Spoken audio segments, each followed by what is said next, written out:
समुद्र की लहरें उस रात कुछ अलग ही आवाज कर रही थीं, जैसे वे किसी पुराने रहस्य को अपने भीतर छुपाए बैठी हों। ओडिशा की पवित्र भूमि पुरी में जब सूरज ढलता है तो आसमान के रंगों के साथ एक अनकहा सन्नाटा भी उतर आता है।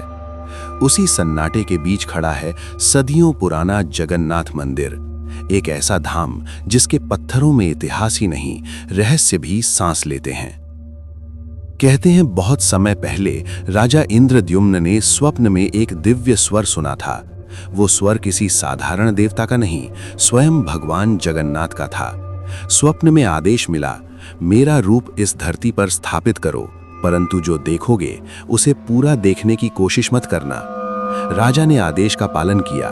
एक रहस्यमयी वृद्ध बढ़ई प्रकट हुआ। उसने कहा कि वो देवताओं की मूर्तियां बनाएगा, लेकिन एक शर्त पर, जब तक वो काम पूरा ना कर ले कोई भी द्वार नहीं खोलेगा। दिन बीतते गए। महल के भीतर हथौड़े की धीमी आवाज आती रही। फिर एक दिन वो आवाज बंद हो गई। रानी का मन घबरा उठा। राजा ने चेतावनी भूलकर द्वार खुलवा दिया। अंदर जो दृश्य था उसने सबको स्तब्ध कर दिया। 3 मूर्तियां थीं, पर अधूरी। हाथ पूरे नहीं, पैरों का आकार अपूर्ण, लेकिन उन आंखों में एक अजीब दिव्य चमक थी। वृद्ध बढ़ई गायब हो चुका था। तब समझ आया, वो कोई साधारण कारीगर नहीं, स्वयं ईश्वर की लीला थी। उसी अधूरे रूप में भगवान ने स्वयं को स्वीकार किया और तभी से वे उसी रूप में विराजमान है। पर असली रहस्य यहीं खत्म नहीं होता। मंदिर के शिखर पर लगा ध्वज, वो हमेशा हवा की विपरीत दिशा में लहराता है। कोई कहता है ये वास्तुकला का चमत्कार है, कोई कहता है ये दैवी शक्ति का संकेत। हर शाम एक पुजारी बिना किसी सुरक्षा के सैकड़ों फीट ऊंचे शिखर पर चढ़ता है और ध्वज बदलता है। कहते हैं अगर एक दिन भी ध्वज ना बदला जाए तो मंदिर 18 वर्षों के लिए बंद हो जाएगा। ये मान्यता है या चेतावनी, कोई निश्चित नहीं कह पाता। और फिर वो परछाई, दोपहर की धूप में जब पूरा शहर चमकता है, तब भी मंदिर के मुख्य शिखर की स्पष्ट छाया दिखाई नहीं देती, जैसे सूरज भी इस रहस्य को छूने से डरता हो। सबसे विचित्र अनुभव तब होता है जब कोई समुद्र की ओर से मंदिर में प्रवेश करता है। बाहर लहरों की गर्जना साफ सुनाई देती है, पर जैसे ही सिंहद्वार पार करते हैं, समुद्र की आवाज अचानक थम जाती है, मानो किसी ने अदृश्य दीवार खड़ी कर दी हो। लेकिन जैसे ही बाहर निकलते हैं, वही लहरें फिर गरजने लगती हैं।